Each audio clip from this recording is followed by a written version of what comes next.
Ya jadi nggak apa, jadi eh, memang jin itu kan perkara yang gaib ya.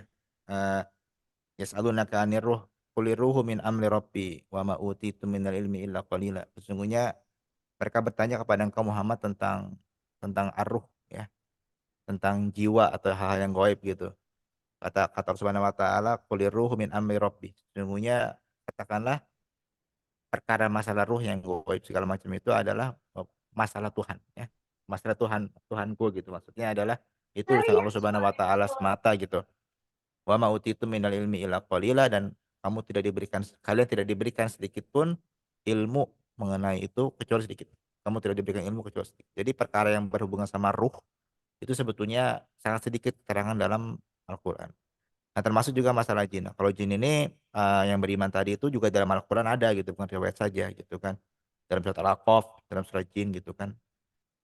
Jin itu mendengar Al-Qur'an, kemudian apa namanya?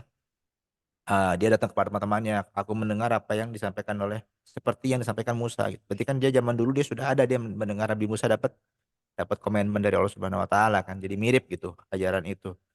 Nah, mereka beriman juga gitu. Nah, mereka menyeru kepada kawan-kawannya untuk beriman kepada apa namanya? Risalah yang dibawa Nabi SAW. Nah, jadi eh, sebagian ulama ya, pandangan sebagian ulama mengatakan bahwa jin itu jadi risalah yang dibawa Nabi SAW itu juga bisa berlaku untuk jin. Jadi jin juga ada yang beriman dengan risalah Nabi SAW. Dan jin itu juga ada ulama-ulama jin muslimnya juga gitu. Tetapi memang tidak ada kata sebagian ulama nabi yang diutus khusus untuk jin gitu. Ya, jadi memang mereka tuh beriman ya risalah nabi yang mereka dengar gitu. Gitu. Ya, dan mereka juga ada ulama-ulamanya tapi tidak ada nabi yang diutus untuk jin ya gitu. Nah, itu yang kalau kalau tidak salah juga pendapat Ibnu Qayyim. Walau alam, saya lupa pendapat saya, tapi disebutkan seperti itu. Ya. Nanti sedikit kita akan apa namanya? Kita akan bincang juga berkaitan mengenai jin yang beriman ini. Itu juga dalam sirah ada ya. Oke, sudah rame nih kalau gitu. Warming up kalau gitu kita mulai. Raditu billahi rabbil alamin, Bismillahirrahmanirrahim, Nabi Muhammadin nabiyya wa rasulah, rabbi zidna iman wa zidna fahman, rabbana atina fid dunya hasanah wa fil akhirati hasanah. Ya, alhamdulillah ini sudah sampai seri ketujuh ya. Ternyata sudah jauh juga, panjang sekali gitu. Ya, masih ada beberapa ratus halaman lagi yang belum selesai, tapi tidak masalah. Ada yang ingat nggak kemarin kita membahas apa? Nah, jangan sampai ini ada yang disconnect nggak? Atau masih ingat? Minggu kemarin Nama kita membahas apa? nama-nama nabi. Salah Nama-nama satunya Nabi. Bukan nama-nama Nabi, Pak. Nama-nama lain dari Nabi nama-nama Muhammad, lain nabi. gelaran. Betul. Nama-nama Nabi nanti Gelar Nabi gelar Adam, nabi. Nabi Idris, ya Gelar gelar nabi Nabi, berarti. ya gelar Nabi. Jadi kita tahu bahwa kita kan tahunya kan Nabi Muhammad, Rasulullah, betul ya. Habis itu apa Al-Amin. Ternyata beliau memiliki banyak-banyak banyak gelar, dan sebagian gelar itu juga disebut dalam apa namanya. Nah, sekarang kemarin sudah berbicara masalah gelar-gelaran beliau, nama-nama mulia beliau gitu kan. Sekarang kita akan berbicara mengenai perkara hijrah. Oke, perkara hijrah. Siap ya.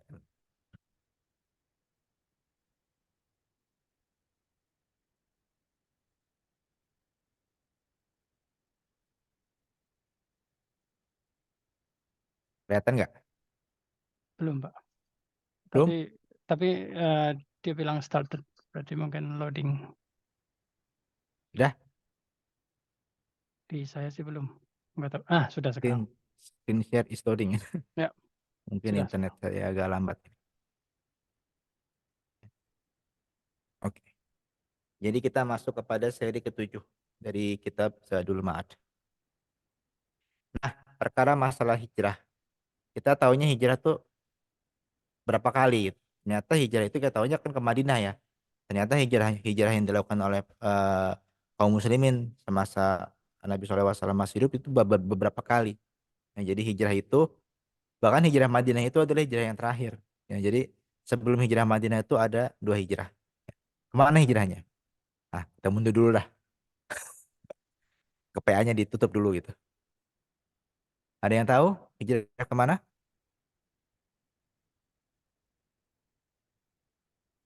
Ada. Habasyah. Habasyah. Ya, ya Habasyah. Habasyah itu di mana, Pak? Uh, Di Arab sana mungkin, Pak.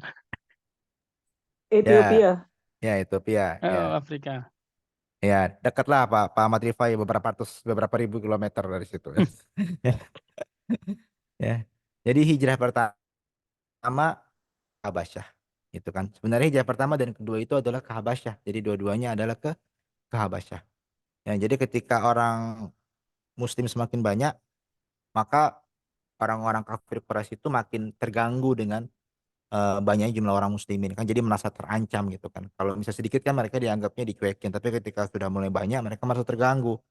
Makanya mereka banyaklah melakukan apa mereka bertindak represif gitu kan, dipersekusi orang-orang muslim ya, dan dilalah gitu kan. Kebanyakan orang-orang muslim itu adalah orang-orang yang kabilahnya itu ya, kalau orang Arab kan ada kabilah suku-suku, itu kabilahnya bukan berasal dari kabilah, katakanlah kabilah yang tinggi gitu. Kabilah tinggi itu seperti misalnya Nabi Muhammad. Nabi Muhammad tuh nggak boleh semua orang mengganggu beliau ya. Jadi misalnya cuman katakanlah yang sering mengganggu beliau itu adalah siapa namanya, eh siapa yang mengganggu, Abu Jahal yang sering mengganggu beliau. Kenapa? Karena kabilahnya Abu Jahal ya, dengan kabilahnya Nabi SAW itu Bani Hashim itu levelnya sama. Kenapa? Karena kalau misalnya orang yang kabilahnya lebih rendah gitu, itu dianggap penghinaan, bisa terjadi perang gitu. Jadi makanya nggak berani orang-orang yang ganggu Rasulullah gitu kan. Ya, haruslah orang-orang kabilah yang levelnya sama. Nah, dilalah memang kebanyakan orang Islam itu orang dari kabilah-kabilah yang rendah gitu. Otomatis berarti kan semua kabilah bisa mempersekusi gitu kan, karena mereka levelnya rendah gitu. Makanya Rasulullah mengetahui ini, memberikan izin kepada para sahabat gitu kan untuk berhijrah ke Habasyah. Karena di sana ada seorang raja ya yang sangat baik gitu dan membuka peluang dan melindungi semua orang yang ada di kerajaannya, yaitu siapa nah oh, rajanya. Sambil scan dulu nih, Raja Najasyi ya, Raja Najasyi yang kebetulan beragama Nasrani ya. Jadi di Habasyah dulu, di Ethiopia itu agamanya agama agama Nasrani ya. Jadi makalah berangkatlah rombongan pertama sebanyak 12 orang laki-laki dan 4 orang perempuan. Ya, jadi masih sedikit saat yang pertama itu. Ya, di antaranya yang hijrah pada rombongan pertama itu adalah Utsman bin Affan. Jadinya Ruqayyah binti Rasulullah. Nah, jadi Utsman bin Affan ini menikah dengan putri Rasulullah, ya namanya Ruqayyah. Jadi berangkatlah Utsman bin Affan dan di antara istrinya dan beserta yang grup yang sebanyak 12 laki-laki dan 4 orang perempuan. Nah, saat mereka udah di sana, mereka dilindungi, terus tersebar berita bohong gitu kan, ya. Ternyata sampai juga berita bohongnya, walaupun jauh ratusan kilometer gitu dari Mekah sampai ke Habasyah juga ada berita bohong bahwa kaum Quraisy sudah memeluk Islam gitu ya. Walaupun pada akhirnya itu diketahui ada berita bohong, tetapi sebagian sahabat ada yang kembali gitu ke Mekah ya, tetap ngotot gitu kan. Salah satunya adalah Abdullah bin bin Mas'ud gitu kan ya. Nah, jadi yang tetap di sana ya di sana, yang kembali kembali gitu, ada sedikit yang kembali. Nah, kaum muslimin hidup di bawah kekuasaan Raja Najasyi di Habasyah ini dengan dalam perlindungan dan keamanan ya. Kemudian setelah yang hijrah pertama sukses gitu kan, Rasulullah mengizinkan juga rombongan kedua untuk melakukan hijrah ke Habasyah. Nah, sekarang lebih banyak lagi, yaitu 83 orang laki-laki dan 18 orang perempuan hijrah ke Habasyah. Ya, rombongan kaum, nah ketika mendengar ada jumlah besar dari kaum muslimin yang hijrah ke sana, orang Quraisy ini nggak rela gitu. Maka dia mengutus 2 orang ahli negosiasinya, ya. Yang pertama adalah Amr bin As dan yang kedua adalah Abdullah bin Rabi'ah yang datang untuk mempengaruhi Raja Najasyi, tapi mereka gagal. Jadi kita tahu lah Amr bin As ini terkenal ya. Apa Amr bin As ini? Ada yang tahu?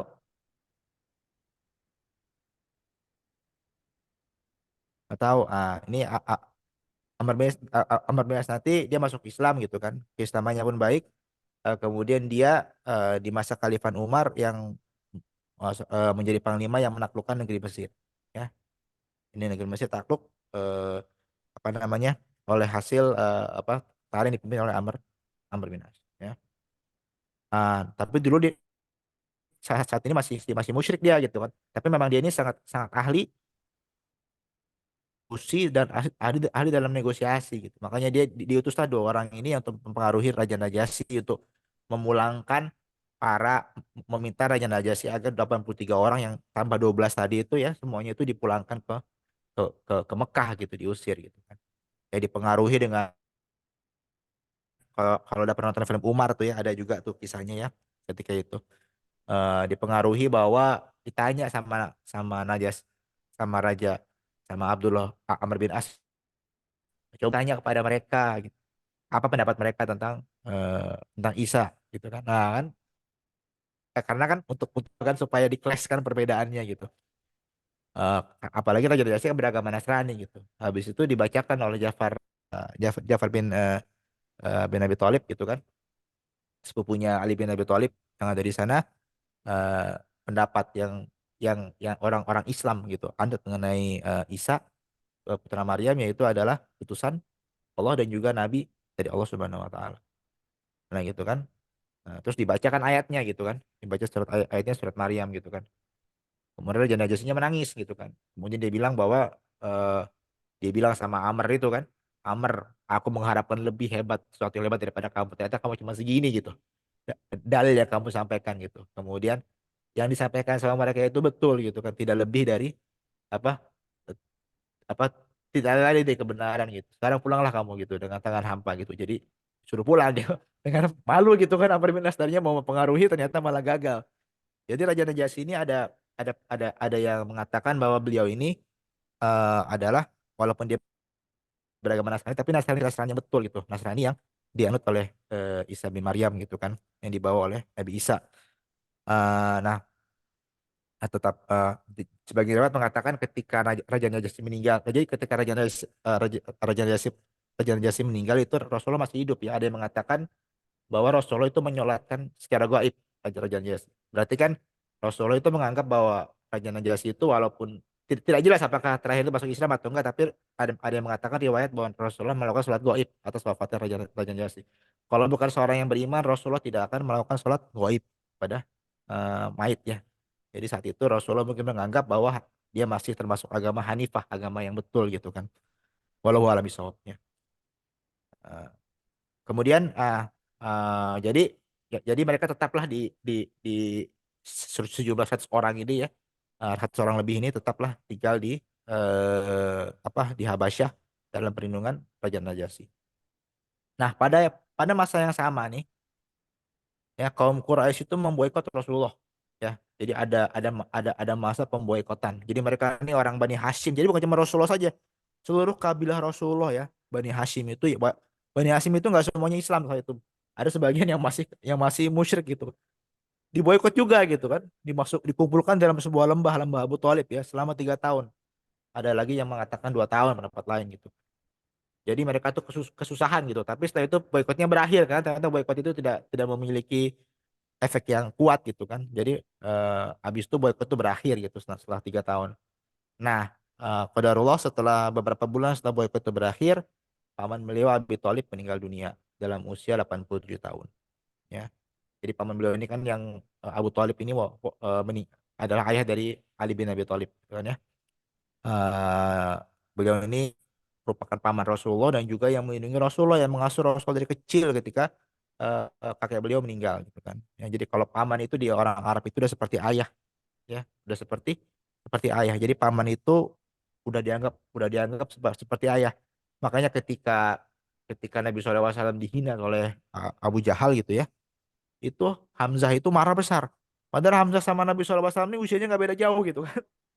Tapi Hamzah kan ngerasa pamannya gitu kan. Walaupun nggak beda jauh, umur cuma setahun kalau nggak salah gitu, tahun 2 tahun. Itu merasa gitu nih anak saya kenapa diginiin gitu. Dia marah gitu kan. Akhirnya masuk Islam gara-gara itu. Tadinya kan nggak belum Islam ya. Tapi itulah kalau orang Arab tuh begitu. Jadi nganggapnya yang anak keponakan tuh dianggap sebagai anak sendiri gitu. Makanya dalam Al-Quran juga disebutkan kan, qalu na'budu, ketika Nabi Yakub sebelum meninggal dia bertanya pada anak-anaknya, apa yang kamu sembah mimba di setelah aku nggak ada. Anak-anaknya yang 12 itu mengatakan qalu na'budu ilahak. Aku, Mereka berkata kami akan menyembah, beribadah kepada Tuhan kamu, wa ilaha abaik, dan juga Tuhan bapak kamu, maksudnya Tuhan yang sama. Disebutkan wa ilaha abaika Ibrahim wa Ismail wa Ishak ilahan wahidan wa nahnu lahu muslimun. Nah, jadi disebutkan dan kami akan menyembah Tuhan kamu, Tuhan yang sama juga, Tuhan bapak-bapak kamu gitu. Siapa bapak-bapaknya Nabi Yakub itu? Kata kata anak-anaknya adalah Nabi Ibrahim yang merupakan kakek dari Nabi Yakub ya kan? Karena Nabi Nabi Yakub itu adalah anak dari Nabi siapa?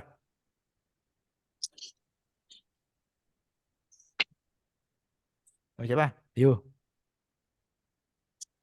Jadi Nabi Yakub itu adalah anak dari Nabi Ishak, ya, anak dari Nabi Ishak, ya. Jadi Nabi Ibrahim punya dua anak, Nabi Ibrahim, Nabi Ismail dengan Nabi Ishak. Nah, Bisa. nah, Ishak itu mempunyai namanya Yakub. Nah, Yakub ini kita kita kenali memiliki sebutan lain. Sebutannya apa? Yakub ini.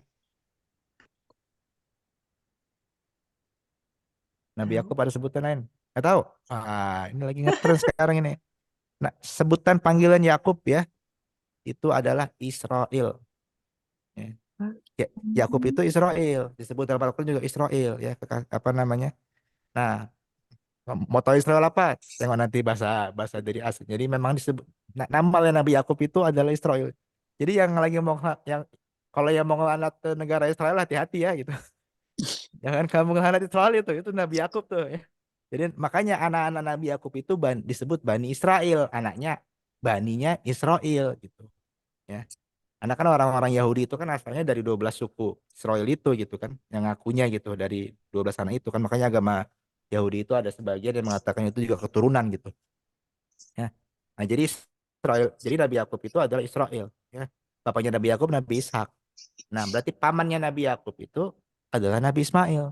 Disebutkan oleh anaknya bapak-bapak kamu. Jadi bapak-bapaknya Nabi Yakub itu adalah kakeknya, bapak aslinya dan juga pamannya.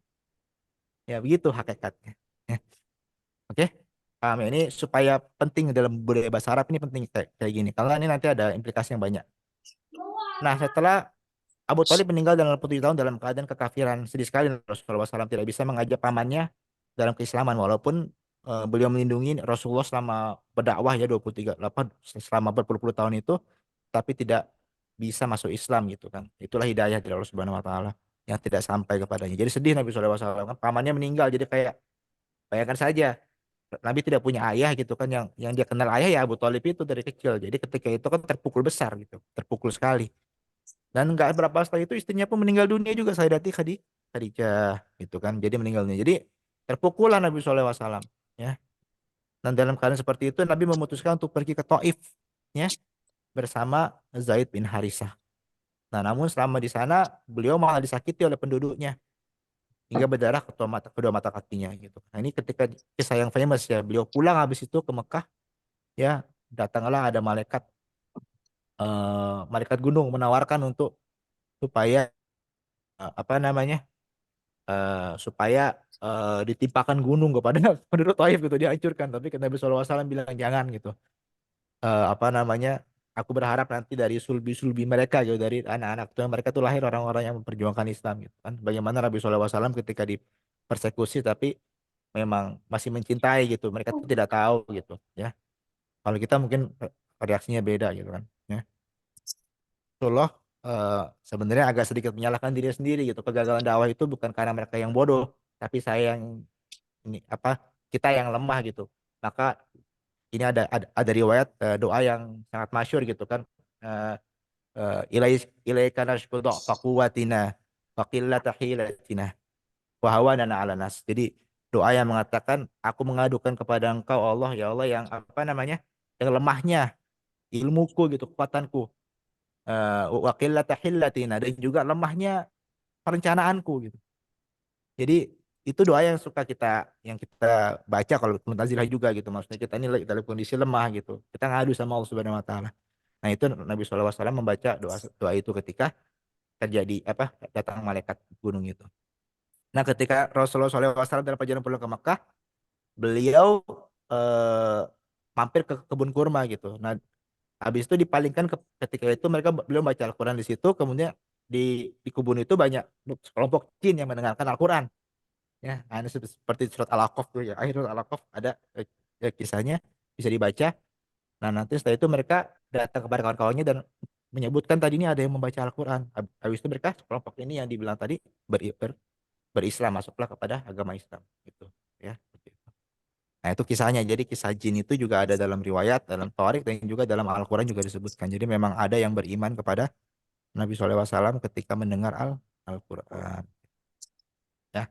Nah, itu jadi hijrah pertama, hijrah kedua gitu. Jadi hijrah pertama itu ke Habasyah, hijrah kedua juga ke Habasyah. Oke. Oke, nggak ada pertanyaan hijrah ini? Dua. Oke, kalau nggak ada terus.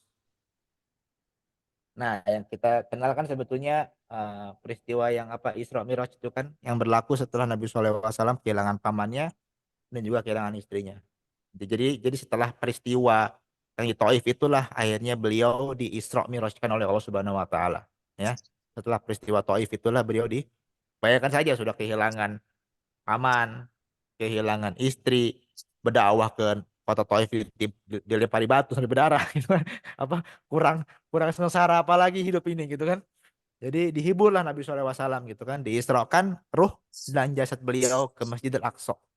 Dari Masjidil Haram kemudian dimi'rajkan ya ruh dan jasadnya ke langit menghadap Allah Subhanahu wa taala untuk diajak berbicara dan kemudian difardukan padanya ibadah sholat. Nah, berkaitan mengenai Isra Mi'raj ini banyak perbedaan pendapat ternyata ya. Jadi semua ulama itu tidak satu pendapat. Ada yang mengatakan bahwa peristiwa ini hanya bentuk mimpi ya. Jadi sebagian ulama yang mengatakan bahwa Isra Mi'raj baik baik Isra-nya perginya Nabi SAW dari Masjidil Haram ke Masjidil di Yerusalem, kemudian dimi'rajkan dari Masjidil Aqsa sampai kepada Sidratul Muntaha itu hanya mimpi ya. Ada juga yang mengatakan pendapat yang kedua, pendapat ini kan pendapat yang pertama kan yang jasad dengan ruh pergi dua-duanya ya. Ada yang pendapat yang kedua mengatakan hanya mimpi saja dua-duanya itu. Pendapat ketiga mengatakan bahwa hanya beliau tuh diisrokan saja secara fisik. Jadi beliau secara fisik dibawa dari Masjidil Haram ke Masjidil Aqsa ya, dua-dua fisiknya dan ruhnya. Tetapi apa namanya, di Masjidil Aqsa itu ketika naik ke Sidratul Muntaha hanya hanya ruh ya. Ada lagi yang mengatakan pendapatnya Isra itu dua kali. Satu kali terjaga, satu kali mimpi gitu. Ini walau alam gitu. Bahkan ada yang ada pendapat lain sampai tiga kali gitu. Ya. Tetapi walaupun berbeda pendapat, semua pendapat ini sepakat bahwa ini terjadi setelah beliau menjadi nabi. Ya, karena ada pendapat lain yang mengatakan bahwa beliau di Isra Mi'rajkan sebelum menjadi nabi gitu. Nah, ini dari hadis yang riwayat Syarik. Syarik ini bukan syirik ya, ini bukan salah ketik. Memang memang seorang perawi namanya Syarik gitu kan. Ya. Nah, pendapat Syarik ini kata sebagian kata Ibnu Qayyim al-Jauziyah, ini dianggap pendapat yang ini termasuk dari 8 kekeliruan dari Syarik yang dikumpulkan para ulama gitu ya. Dan masuk dalam kategori buruknya hafalan dia terhadap hadis Isra. Jadi dikarenakan ini pendapat yang mungkin para ulama menyimpulkan ketika seseorang itu pada level umur tertentu periwayat hadis itu suka ingatannya sudah mulai lupa gitu. Nah, jadi ini juga bisa terjadi kepada ulama hadis. Makanya dari ilmu mustalah hadis itu ya, mustalah hadis itu ilmu untuk menentukan apakah hadis itu baik atau buruk kualitasnya. Itu kan ditengok para perawinya yang meriwayatkan hadis dari.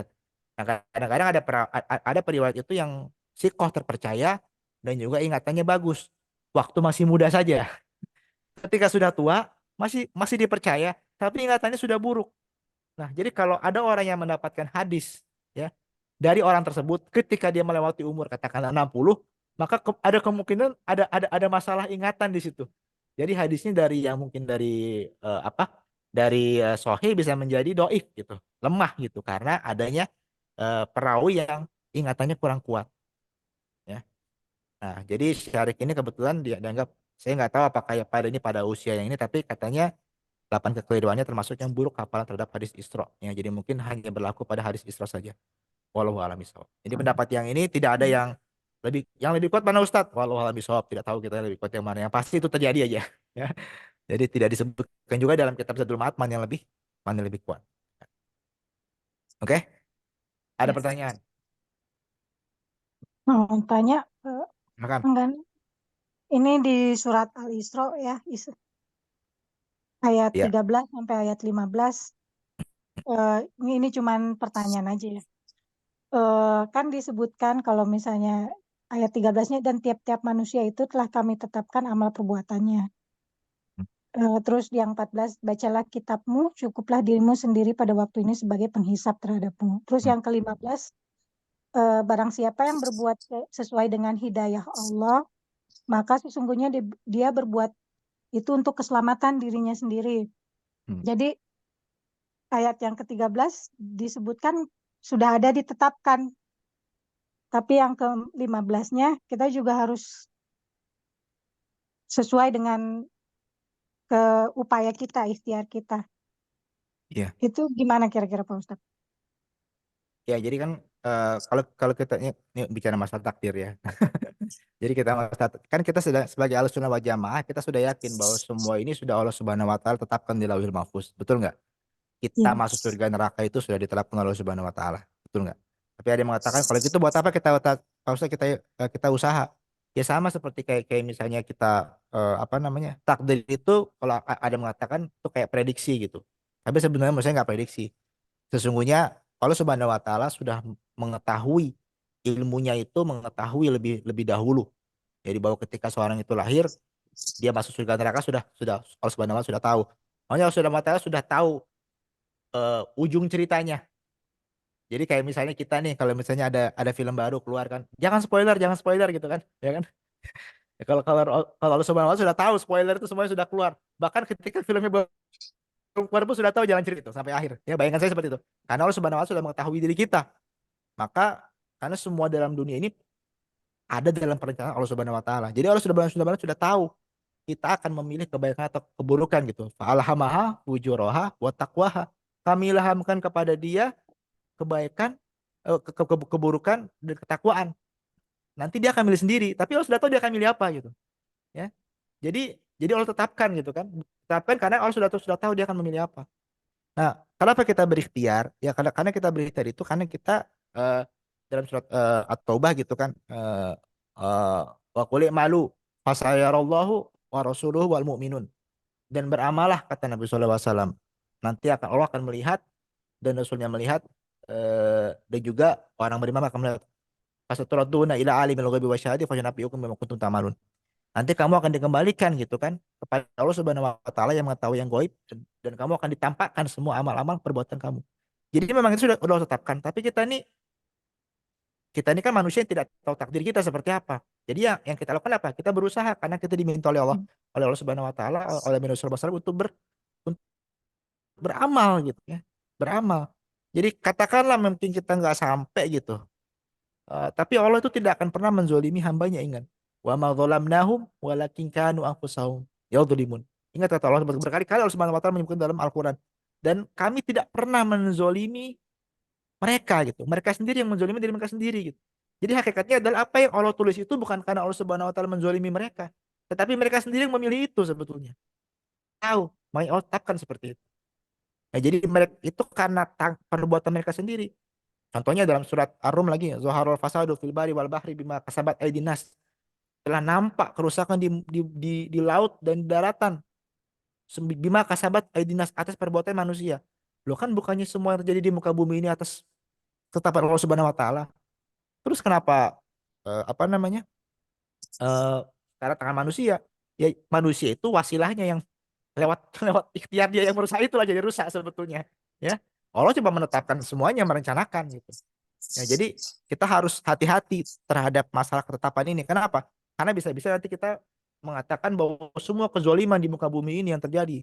Perang Dunia Kedua misalnya, Hitler membunuh jutaan orang gitu. Itu karena Allah Subhanahu wa taala berkehendak. Itu yang terbaik. Nah, itu jadi salah itu. Ya, nanti kita seolah-olah eh, kepala kita tuh akidahnya kacau balau gitu. Padahal sebenarnya enggak. Makanya kita diminta ikhtiar yang terbaik. Karena yakinlah bahwa yang namanya Allah tidak akan pernah menzolimi hambanya dan akan menyanyiakan perbuatan. Wala yudhi'u ajral muhsinin. Apa kata Nabi Yusuf ketika itu, dan ia tidak akan menyanyiakan perbuatan pahala orang yang muhsin. Jadi kita yakin aja lah, yakin insya Allah. Kalau kita istiqomah, insya Allah kesudahan kita pun akan baik. Yakin. Berbaik sangka sama Allah. Ya, berbaik sangka. Makanya kita diminta berikhtiar gitu. Siapa yang berbuat baik itu untuk dia sendiri gitu kan. Siapa yang berbuat buruk itu untuk ini sendiri juga. Ya. Itu kalau ya kalau kita bakal kafa binafsika yauma alaika hasiba. Itu kan kalau nggak salah apa namanya? Dalam surat Al-Isra itu yang tadi baca kitab kamu gitu. Nanti kan sebenarnya ayat itu sebelumnya ada ayat lagi. Eh, akan diikatkan kitab itu di leher kamu.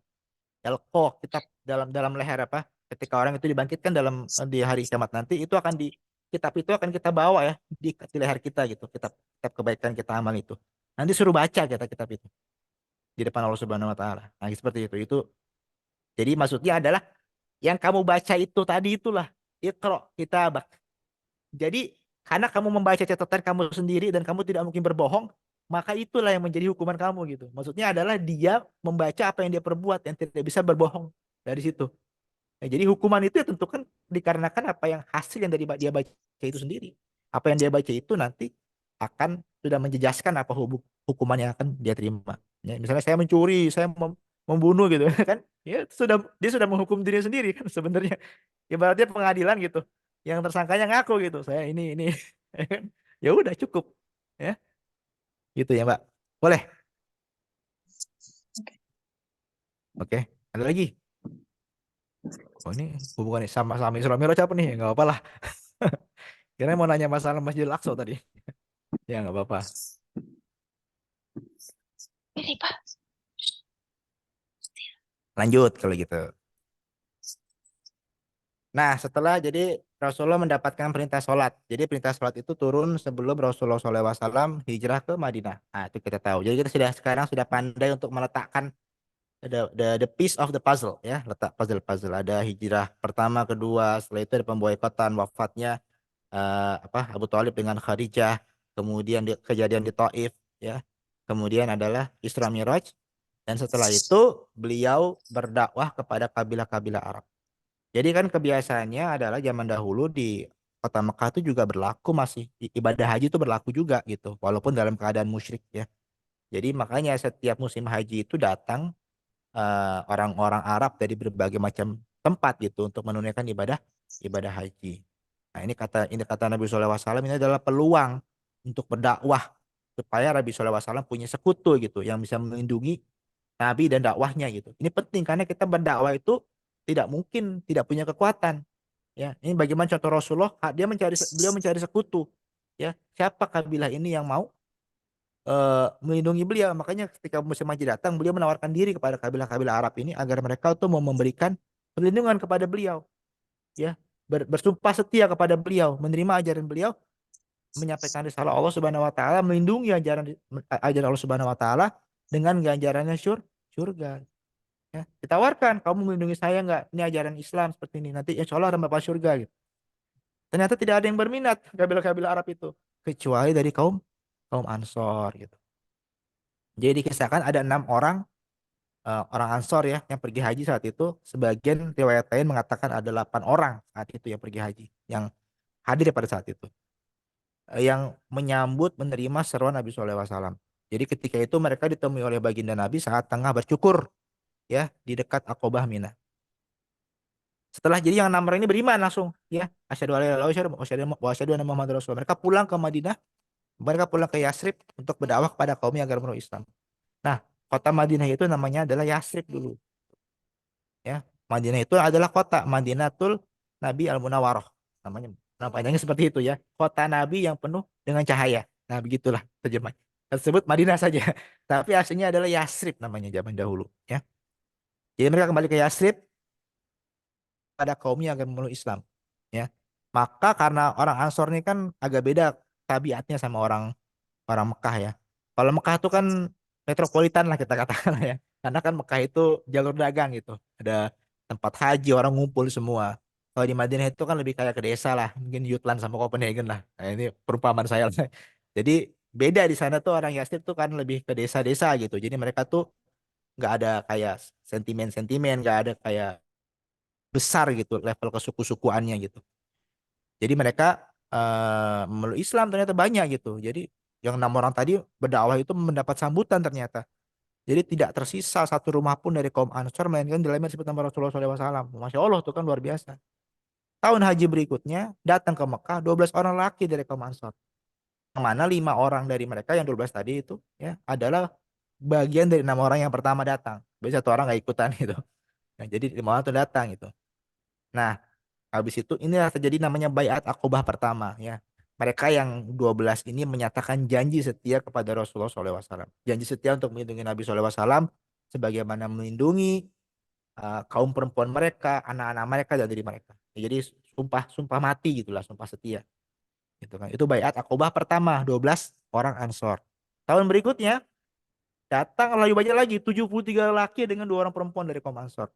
Dan inilah Baiat Aqobah terakhir gitu ya. Yang mana mereka menyatakan kesetiaan kepada Nabi SAW untuk melindungi Nabi SAW sebagaimana melindungi kaum perempuan mereka, anak-anak mereka dan diri mereka.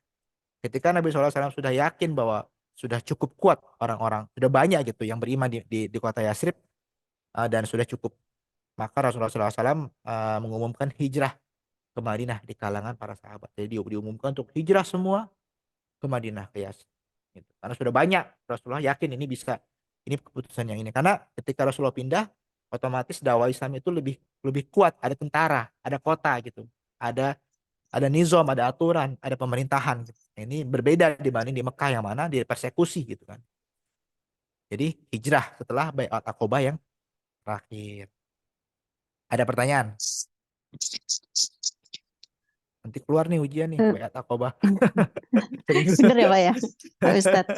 Pak Ya. Ustadz tolong jelaskan kaum Ansor itu apa? Kurang paham saya. Oh, kaum Ansor ya. Ya, Jadi kaum Ansor ini sebutan dari bahasa Arab Nasoro. Sebenarnya dari perkataan Nasoro. Nasoro itu adalah orang yang menolong ya. Jadi oke. maksudnya adalah kaum Ansor ini adalah sebetulnya sebutan bagi orang penduduk Madinah yang mereka menolong Nabi SAW, menyambut beliau dan melindungi beliau. Jadi mereka sebut sebagai Ansor karena penolong ya. Oke. Jadi menolong Nabi dan para sahabatnya dan orang-orang muslim di Mekah untuk datang ke Madinah, memberi mereka rumah, memberi mereka kebutuhan-kebutuhan hidup dan melindungi mereka dari gangguan orang musyrik yang ada di Mekah. Makanya disebut sebagai kaum Ansor. Ansor ya. Terima Ya, kasih Pak. ya. Nggak apa-apa, bagus. Jadi ini ada 2 ya. Jadi kalau kita bicara masa sejarah Islam zaman Nabi SAW, sahabat itu terbagi menjadi 2 kelompok. Pertama adalah kaum Ansor yang mereka adalah penduduk asli kota Madinah. Yang kedua adalah Muhajirin. Muhajirin itu adalah orang-orang yang berhijrah. Yang kalau disebut Muhajirin, mereka ini pasti adalah penduduk. Jadi mereka adalah sahabat Rasulullah yang asli Mekah, kemudian disebut Muhajirin. Sahabat Rasulullah yang asli orang Madinah namanya adalah Ansor. Ansor. Boleh ya? Ya Pak. Oke. Bagus. Kalau nanya berarti ini semoga nanti bisa diingat-ingat lagi. Next. Tiba di Madinah. Nah, jadi jangan kita bayangkan hijrah itu beriring-iringan ya. Ayo, kita hijrah sekarang. Jom gitu. Rame-rame gitu. Semua berjamaah gitu. Enggak. Hijrahnya diam-diam gitu. Karena apa? Karena orang Quraisy ini nggak mau orang-orang ini lari dari sini gitu ya. Mereka tuh pengen supaya orang yang Islam ini dipaksa balik ke agama yang lama. Jadi kalau mereka lari kan nggak ada kemungkinan lagi nanti jadi besar kekuatannya. Takut mereka. Makanya hijrah itu tidak berlaku dengan rame-rame tapi diam-diam semua. Para sahabat tuh diam-diam gitu. Ya. Jadi menurut cerita orang yang pertama adalah Abu Salamah bin Abdul Asad al-Makhdumi. Ada juga versi lain yang mengatakan bahwa itu adalah Mus'ab bin Umair. Ya. Nah, jadi para sahabat itu semua sahabat termasuk Rasulullah ketika hijrah itu diam-diam. Cuman 1 sahabat yang hijrah itu mengumumkan. Siapa?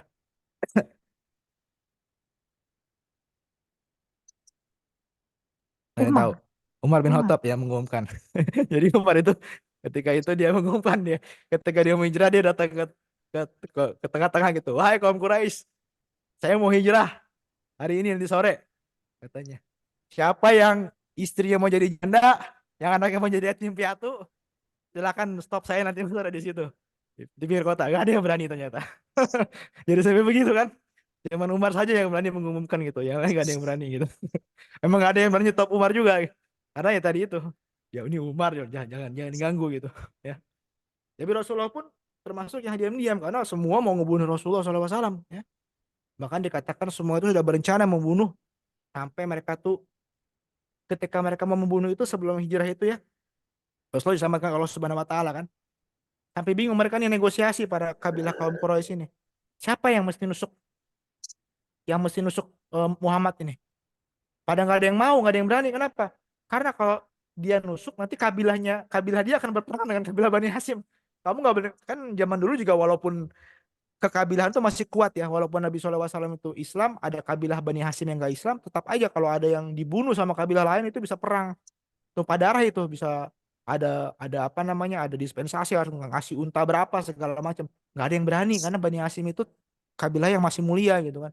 Akhirnya disepakati bahwa oke lah, semua anak-anak pilihan kabilah ini pegang pisau, kita nusuknya sama-sama.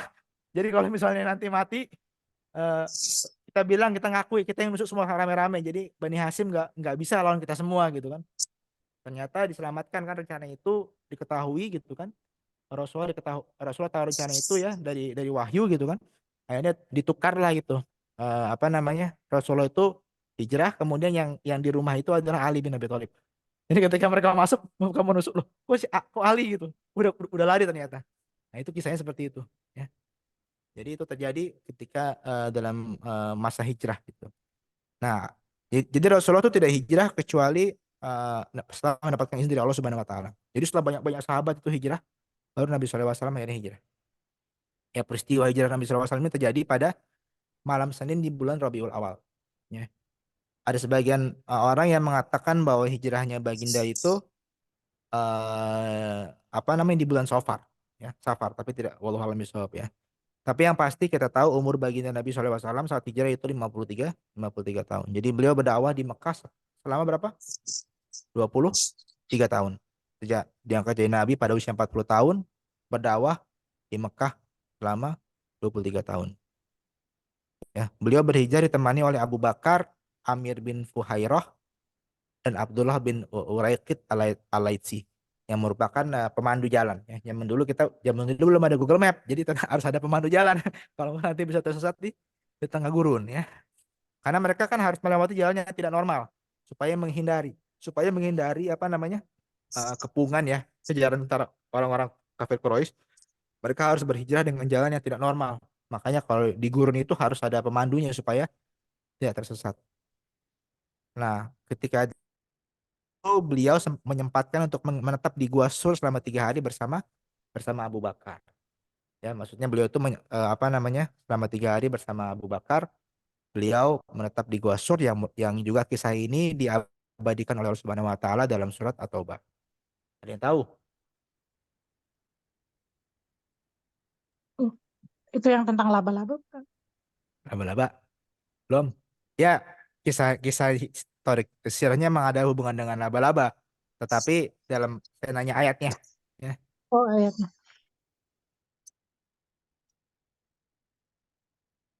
ya ada yang tahu? Kalau nggak ada yang tahu nggak apa-apa. Nanti cari di rumah, minggu depan kita siapa yang dapat bisa dibaca. Ini terkenal gitu kan. Ketika itu Nabi SAW dalam gua itu sudah dalam keadaan apa namanya, takutan gitu kan. Bukan Nabi SAW, Abu Bakar ketakutan. Nabi SAW tenang gitu kan, sudah tidur gitu di pangkuannya gitu kan. Pangkuan Abu Bakar gitu. Tapi Abu Bakar ketakutan karena udah ada suara di atas gitu kan. Orang Korea sudah mendekat gitu kan. Kemudian yang laba-laba itu ceritanya di bawah laba-laba sehingga nggak ini gitu kan. Padahal kalau mereka nunduk aja sedikit tuh kelihatan sudah. Karena Gua Sur itu, kalau yang pernah ke Gua Sur itu kan nggak terlalu dalam gitu kan. Tapi Rasulullah tenang gitu kan, nggak ketakutan gitu. Ketika kalau cerita ke dalam Al-Quran, idhuma fil ghar, ketika mereka dalam, Allah menolong mereka ketika mereka dalam di gua gitu.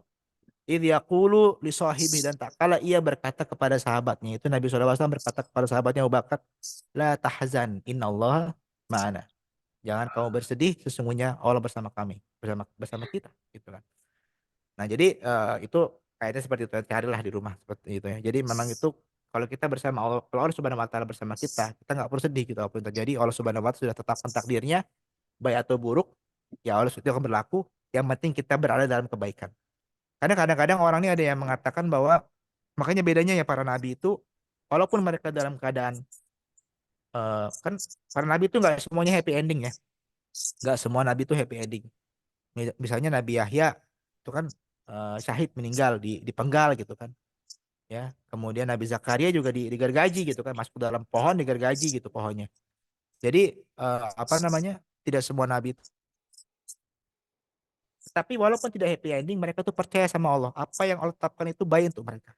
Ketika mereka harus mati saat itu, mereka itu juga harus baik bagi mereka. Ya, mereka yakin bahwa Allah bersama mereka dalam kondisi apapun juga. Karena kemenangan bagi orang beriman itu tidak harus kemenangan hidup, tapi mati pun juga kalau mempertahankan apa namanya akidah dan kebenaran itu juga suatu kemenangan. Makanya kisah Ashabul Ukhdud itu kan luar biasa. Kenapa kisah Ashabul Ukhdud itu? Sebenarnya kisah Ashabul Ukhdud itu sangat seram. Tapi kenapa luar biasa? Ada yang tahu nggak kisah Ashabul Ukhdud?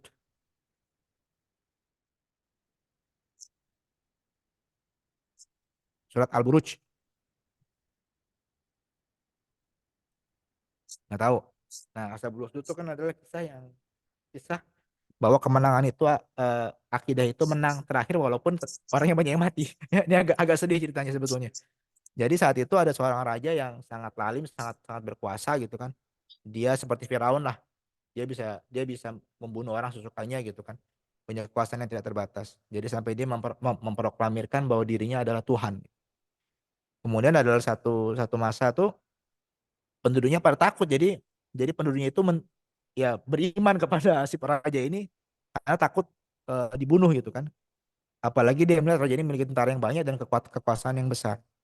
Kemudian Allah Subhanahu wa taala mengutus seorang pemuda. Pemuda ini beriman gitu. Allah Subhanahu wa taala. Kemudian dia datang kepada raja itu nantang gitu kan, ditantang. Kemudian dia berkata bahwa kamu tidak akan bisa membunuh aku gitu. Wah, dicoba kan, ditusuk, dipanah segala macam. Gak mati-mati ternyata pemuda ini gitu kan. Nah, kamu hanya kata-kata pemuda itu sekarang, kamu bisa membunuh aku kalau kamu dengan panah, kemudian memanah, kemudian kamu membaca bismillah. Akhirnya dicoba sama raja itu kan, dipanah bismillah gitu. Mati pemuda itu. Kemudian kaget dia kan. Oh, ternyata dengan bismillah itu apa namanya? Manjur gitu. Berarti ada kekuatan yang lebih hebat daripada si raja itu, yaitu Allah Subhanahu wa taala. Gitu kan. Akhirnya apa yang terjadi? Melihat kejadian seperti itu, penduduk yang tadinya menyaksikan tantangan itu semuanya berlomba-lomba beriman pada Allah Subhanahu wa taala. Gitu kan? Beriman gitu kan. Marah raja itu kan. Kamu kalau enggak saya bunuh. Pada enggak ada yang mau balik kepada agama yang lama menyembah dia gitu kan. Akhirnya karena raja itu marah, pengen nakut-nakutin dia bangun parit, parit kemudian dibakar parit itu, dalam itu ada api gitu kan. Kalau kamu tidak tidak mau balik ke agama yang lama, kamu akan aku lempar ke parit itu, kata kata kata raja itu. Apa yang terjadi? Jangankan dilempar, mereka penduduk itu dengan berlomba-lomba lompat sendiri dalam situ. Karena mereka yakin mereka dalam kebenaran. Mereka lompat sendiri semuanya. Kaget semuanya. Apa namanya? Si raja itu sampai sampai terheran sampai kaget. Sampai saat itu ada seorang ibu yang mau melompat juga, tapi ada bayi dalam ininya, dia risau sama bayi itu. Dia mau lompat apa nggak jadi, apa lompat atau nggak jadi. Pas dia hampir nggak jadi, tiba-tiba bayi itu ngomong, ibu, janganlah kamu ragu-ragu, sesungguhnya kamu dalam kebenaran. Lompat langsung berdua akhirnya. Akhirnya apa? Penduduknya mati semua. Raja itu mungkin kita merasa, tapi kan kalah, Ustadz, mati semua penduduknya. Iya. Tapi raja itu tidak bisa memaksakan keinginannya dan mereka lebih memilih mati walaupun mereka untuk mempertahankan keimanan mereka. Itu zaman-zaman dahulu. Bagaimana kita juga tahu kan apa namanya? Penyihir-penyihir Firaun juga seperti itu kan, diancam mau disalib segala macam, tapi mereka tidak. Ketika mereka sudah melihat kebenaran, ini yang hak, saya dalam kebenaran, Allah Tuhan bersama saya, kamu mau ngapain sama saya juga, kamu nggak punya kekuatan. Kalau saya mati gitu ya. Itulah makanya kalau punya rasa seperti itu tuh luar biasa. Nabi punya semua rasa seperti itu, makanya Abu Bakar ketakutan gitu, agak-agak risau. Rasulullah menenangkan, la tahzan innallaha ma'ana, sesungguhnya Allah bersama kita. Ya, jadi kalau kita dalam kebaikan, Bapak Ibu sekalian, yakinlah Allah bersama kita. Apapun takdirnya, Allah bersama kita. Asalkan kita dalam kebaikan, itu penting. Nah, kemudian 3 hari gitu kan setelah pengejaran itu, Nabi SAW tiba di Madinah pada hari Senin.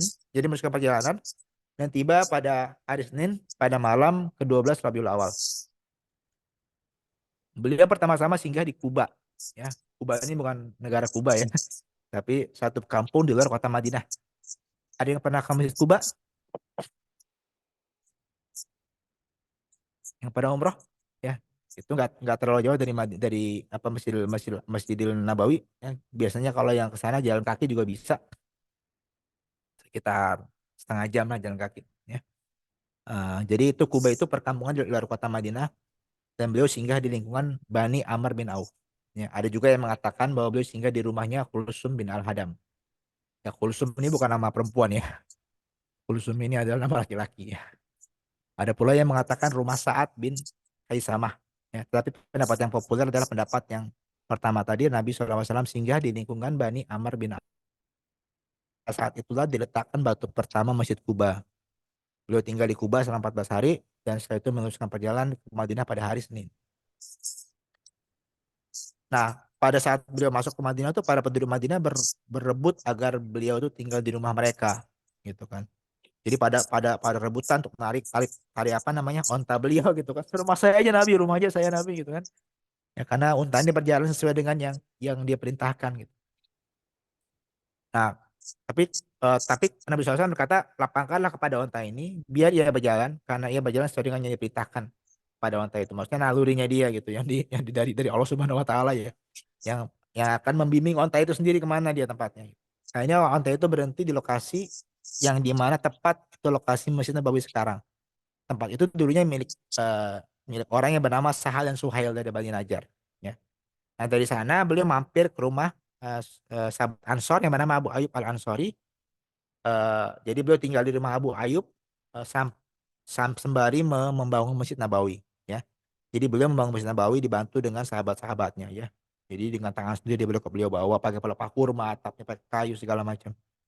Ya. Dan setelah beliau selesai membangun itu udah jadi masjidnya, beliau bangun rumah untuk beliau dan istri beliau di sekitar situ. Setelah itu beliau pindah dari rumah Abu Ayyub ke rumah beliau. Nah, ketika berita hijrah ini sampai kepada kaum muslimin yang di Habasyah, nah kita 100 lebih kaum muslimin yang di Habasyah tuh ya. Sebanyak 30 orang di antara mereka memutuskan untuk kembali. Dan dalam perjalanan 7 orang tertawan di Mekah. Jadi yang kembali ini akhirnya kembali tapi setelah tahun 7 Hijrah kalau nggak salah. Pada waktu perang Khandaq. Jadi mereka melewati beberapa perang yang mereka tidak ikut gitu. Nah, tapi mereka berusaha untuk kembali juga. Nah, itulah kisah ketika Nabi SAW tiba di Madinah. Jadi kalau kisah tiba di Madinah ini yang menarik juga ya, ketika Nabi SAW tiba di Madinah ini, beliau mempersaudarakan antara kaum muhajirin, yaitu sahabat-sahabat beliau yang hijrah dari Mekah ke Madinah, orang Mekah ya, dan para sahabat Ansor, ya, orang-orang asli kota Madinah. Itu dipersaudarakan gitu kan. Dipersaudarakan sebagaimana asli saudara, walaupun bukan saudara-saudara. Akhirnya ada yang Abdurrahman bin Auf ketika hijrah itu kan dipersaudarakan sama seorang Ansor. Ansor ini bilang, ini rumah saya, ada kalau mau apa untuk kamu gitu, salah satu gitu kan. Ini istri saya ada dua, kata sahabat Ansor itu. Silakan pilih ya, kalau mau mana, saya akan carikan satu untuk kamu gitu. Kemudian Abdurrahman bin Auf bilang apa? Saya nggak perlu semua itu katanya. Abdurrahman bin Auf ini ada seorang sahabat Nabi yang jauh masuk surga. Beliau ini juga seorang saudagar. Ketika di Mekah tuh beliau termasuk orang yang paling kaya di Mekah. Tapi ketika beliau hijrah itu bawa hartanya dicegat sama kaum Quraisy, diancam, oke kamu boleh lewat tapi harta kamu buat aku gitu. Ya udah dikasih semua hartanya. Jadi mereka jadi miskin gitu. Tapi habis itu beliau jadi kaya lagi setelah sukses berdagang di Madinah gitu. Cuman dia nggak memanfaatkan peluang ini kan, oh, ambil rumah, ambil istri, beliau cuma bilang mana pasarnya. Tunjukkan aku pasar, aku mau berdagang di sana gitu. Ya. Jadi itulah ya kisah apanya persaudaraan para sahabat Muhajirin dan Ansor ketika mereka pertama kali bertemu gitu kan, Nabi SAW mempersaudarakan satu dengan yang lainnya. Makanya mereka disebut kaum Ansor karena mereka menolong saudara-saudara mereka yang Muhajirin, yang orang yang hijrah dari Mekah ke Madinah. Wallahu a'lam bishawab. Itulah habis untuk sesi kali ini. Ada pertanyaan? Mau tanya masalah Ansor. Ya, silakan. Ansor itu pernah dengar kalau misalnya ketika Nabi Muhammad sampai di Madinah, penduduk Ansor membacakan sholawat Tola'al al-Badru. Ya. Itu gimana kedudukan sholawat Tola'al al-Badru itu? Ya. Apa memang kita disunahkan atau memang tidak ada iniannya dari hadis? Ya. Ya, jadi ada sebagian kawan-kawan kita yang mempermasalahkan sholawat itu harus yang sahih saja gitu. Nah, ini masalah sholawat ini besar kekhilafan di antara para ulama. Pandangan pertama adalah perintah secara umum itu adalah innallaha wa malaikatahu yusholluna 'alan nabi. Sesungguhnya Allah dan para malaikatnya itu bersalawat ke atas Nabi Muhammad SAW. Ya ayyuhalladzina amanu shollu alaihi wa sallimu taslima. Wahai orang-orang beriman, bersalawatlah kamu ke atas baginda Nabi Muhammad SAW dan berserah diri. Jadi maksudnya adalah dan mengirimkan salam juga kepada beliau gitu. Bersalawat dan mengirimkan salam kepada taslima, mengirimkan salam kepada beliau. Nah, jadi jadi yang penting itu adalah dalilnya ada gitu. Diperintahkan bersolawat dan Rasulullah memang mencontohkan satu solawatnya seperti apa gitu. Allahumma sholli ala sayyidina Allah sholli ala Muhammad wa ali Muhammad kama sholli ala Ibrahim wa ala ali Ibrahim wa barik ala Muhammad wa ali Muhammad. Itu eh, dalil solawat yang Nabi SAW contohkan. Tapi sebagian ulama mengatakan selama dalil umumnya ada tidak masalah karena itu adalah amal yang ghairu mahdoh. Jadi makanya kita jumpai banyak solawat-solawat lain ya. Banyak ketika para sahabat banyak yang memuji Rasul ketika dipuji dengan syair-syair itu kan seperti mendoakan juga sebetulnya. Jadi sebetulnya tidak ada masalah. Menurut pendapat ulama pertama itu kita mau pakai solawat badar, mau pakai solawat tola al badru, mau pakai solawat apa di pondok tuh solawat nariyah, ya, mau pakai solawat macam-macam, mau mau mau pakai solawat lokana nabainan al habib. Tahu kan lagunya lokana nabainan al habib? Itu juga solawat itu aslinya. Ada yang tahu nggak nih lagu lagu terkenal ini loh? Indah sekali Enggak, itu. enggak, Hah? Pak. Enggak ya? Itu dari penyanyi Arab Saudi itu nyanyi waktu ikutan lomba itu. Dia itu salawat itu saya baru dengar karena ada dinyanyikan secara ini kan nasyid gitu kan. Enggak pernah dengar bagus lagunya. Liriknya bagus sekali ya. Lalu karena seandainya apa Habib yang cinta itu berada di dekat dekat kita gitu. Ya, lalu karena bainanal Habib. Seandainya kau dekat aku Rasulullah aku mau seperti seperti ini gitu. Itu kan kita kan mendoakan bentuk kecintaan syair gitu ya. Jadi salat itu makanya secara umum pertama para para ulama berpendapat yang pertama boleh secara apa saja gitu. Walaupun nggak ada walaupun hadisnya doif gitu kan atau ini lemah gitu pendapatnya atau bahkan kita buat salat sendiri gitu kan. Tetapi selama dalil khususnya dalil umumnya ada maka ada payung dalilnya maka diperbolehkan ya. Nah, selama salat itu tidak berlebih-lebihan misalnya atau memiliki syair yang ibaratnya jatuh kepada kesyirikan itu tidak apa-apa. Kemudian yang kedua, pendapat yang mengatakan kalau kita sholawat haruslah ikut yang ada dalil resminya ikut yang itu gitu ya.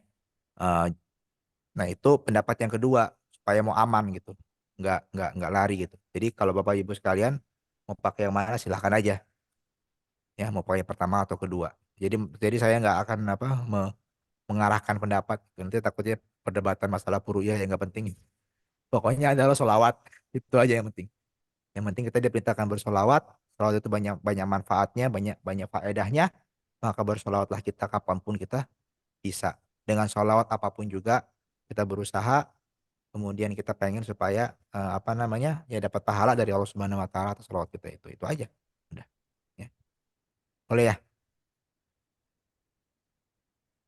Jadi kalau mau tolal badru juga boleh aja Mbak, nggak apa-apa. Ya. Itu yang pendapat pertama gitu. Ya. Oke, ada lagi.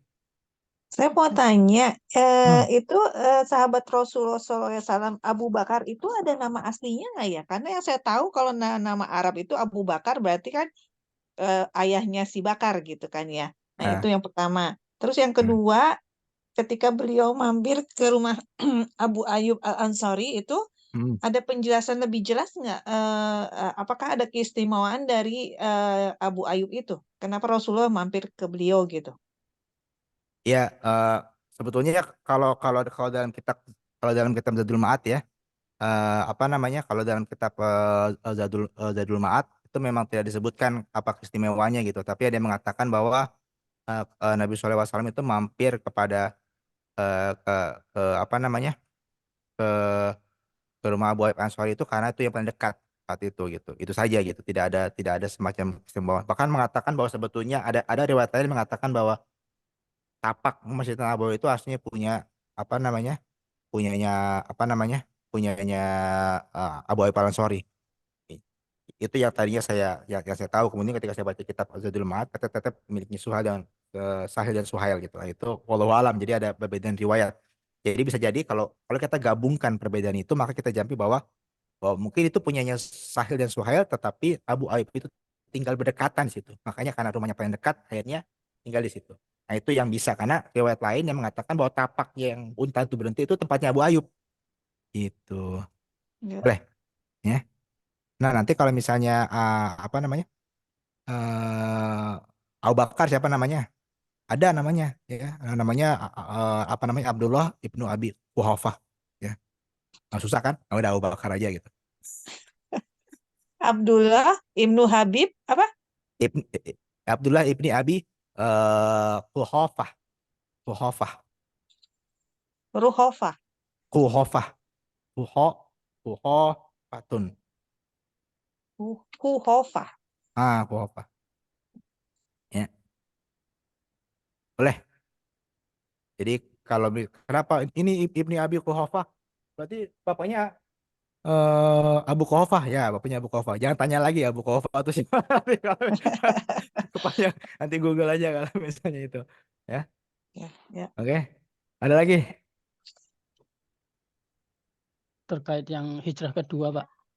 Kan Hmm. ada utusan Quraisy yang Amr bin As dengan Abdullah bin Rabi'ah gitu. Hmm. Padahal dua orang ini kan Quraisy ya. Tapi namanya Abdullah bin.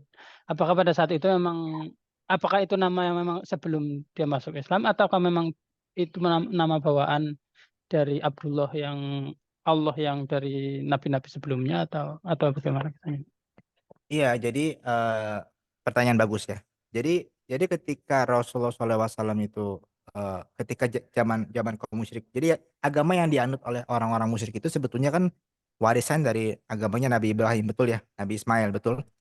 Ada haji juga dari Nabi Ismail. Nah kemudian eh, agama itu menyimpang dengan seiringnya tidak adanya nabi setelah nabi. Jadi kan kan Nabi Ismail itu kan terakhir, kemudian putus, kita tidak ada riwayat apakah ada nabi kepada orang Arab kan, kecuali Nabi Ismail. Tidak ada. Sehingga agama yang Hanifannya Ibrahim itu ya, agama yang Hanifah itu yang betul, yang baik, itu melenceng. Mereka jadi menyembah apa namanya, berhala-berhala. Sebetulnya mereka bukan menyembah berhala, tapi berhala itu mereka jadikan Tuhan, eh, alihah, Tuhan-Tuhan selain Allah juga. Jadi mereka menyembah menyembah menyembah berhala itu sebagai cara untuk menyembah Allah gitu. Seperti itu. Jadi mereka tahu bahwa yang menciptakan alam semesta itu adalah Allah Subhanahu wa taala. Tetapi gimana kita beribadah sama Allah? Mereka lewat berhala. Kalau kita beribadah sama Allah lewat sholat. Kalau mereka lewat berhala. Mereka juga ada haji. Mereka juga ada sa'i, segala macam itu hajinya, yang tawaf ke Ka'bah itu juga mereka ada semuanya. Ada mabit juga, makanya ada di Mina, ada cukur rambut, itu hampir sama dengan ritual haji kita, betul nggak? Ya. Cuman ya mereka menyembahnya itu lewat berhala itu sebagai apa namanya? Maklar lah gitu kalau kita bahasanya. Nah, makanya ketika mereka tuh disuruh bersyahadat, mereka menolak. Bukan menolak karena tidak percaya sama sama Allah Subhanahu wa taala. Mereka tuh menolak karena konsekuensi syahadah itu sangat besar. Konsekuensinya adalah mereka mengakui bahwa Muhammad itu sebagai Tuhan. Jadi itu apa, Tuhan lagi, Allah. Mereka mengakui Allah Subhanahu wa taala sebagai Tuhan, kemudian Nabi Muhammad sebagai nabi, maka itu meruntuhkan apa namanya? Tatanan, susunan kekabilahan yang ada di Mekah saat itu, ya. Bahwa setiap kabilah itu kan punya kemuliaan masing-masing gitu.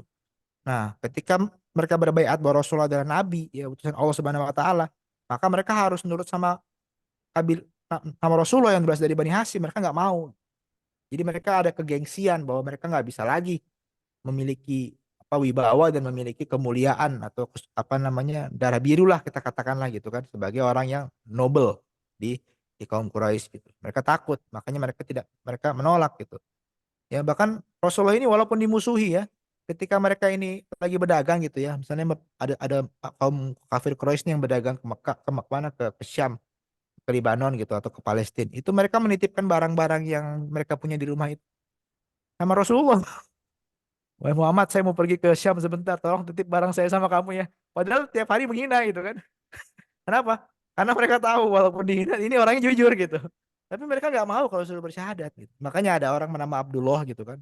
Ada gitu kan. Karena ya tadi gitu, nama Abdullah itu sangat sangat common di Mekah saat itu gitu, hamba Allah. Ya. Karena mereka mengakui bahwa Allah Subhanahu wa taala juga Tuhan. Tetapi mereka tidak mau beribadah sesuai dengan syariat yang dibawa oleh Nabi. Makanya penting bahwa syahadat itu dua, pengakuan ketuhanan, yang kedua adalah kita ngikut siapa cara beribadahnya. Gitu. Karena kalau kita beribadah nggak ada caranya, ya kita nggak tahu ibadah itu bisa terima apa enggak. Ya. Boleh Pak? Iya, Pak. Oke. Ada lagi?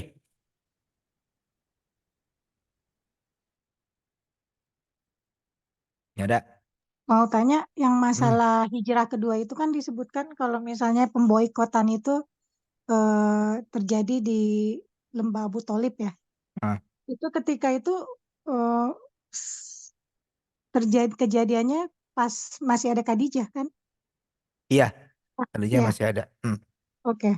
Ya, cuman pengen Ya.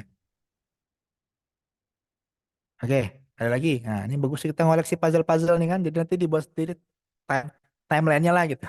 Ada umur juga di situ kan. Nah, nanti ada timeline tuh kan, peristiwa-peristiwa. Kapan terjadi? Kadang-kadang kalau misalnya dibuat soal apa ABCD itu suka orang kadang-kadang yang baca sirah pun juga suka suka nggak tahu urutannya. Nah, ini lumayan jadi sekarang ada sedikit apa namanya sequence lah gitu kan kita. Lagi? Nggak ada? Udah lah, nggak apa bagus. Kalau nggak ada, insya Allah kita jumpa lagi minggu depan. Apa namanya seri ke-8 insya Allah. Seri ke-8 materinya apa ya? Kasih dulu. Tadi ada PR kan? PR-nya apa tadi? udah dijawab. Saya Tentang udah gua sur. taruh atau bah Ya, ayat ayat berapa? 40 ayat Oh, 40. nah, sudah kalau gitu udah dapat.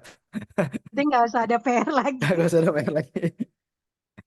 Jadi berikutnya nanti berhubungan dengan anak-anak beliau, siapa saja anak-anak Nabi Sallallahu Alaihi Wasallam, kemudian juga paman-paman dan bibi-bibi beliau, dan juga istri-istri beliau. Ya. Nah, inilah nanti mungkin kita bahas tiga ini. Nah, ini istrinya banyak nih, jadi kita mungkin nanti doain. Ya, ya. Gitu. Oke, kalau nggak ada, kita tutup aja. Sudah malam, ya. Ini rekor nih paling cepat hari ini, nggak apa-apa. Kita tutup dengan membaca doa kafaratul majelis dan juga surat Al-Asr. Subhanaka Allahumma wa bihamdika asyhadu an la ilaha illa anta astaghfiruka wa atubu ilaik wa la innal insana lafi khusr illa alladziina amanu wa 'amilus solihati wa tawassaw bil haqqi wa tawassaw bis sabr. Aqulu bihadza astaghfirullahaladzim li wa lakum wa lisairil muslimin wal muslimat wa mu'minin fastaghfiru innahu huwal ghafurur rahim. Assalamualaikum warahmatullahi wabarakatuh. Waalaikumsalam. Waalaikumsalam warahmatullahi Terima kasih banyak, Bang. Nah, wabarakatuh.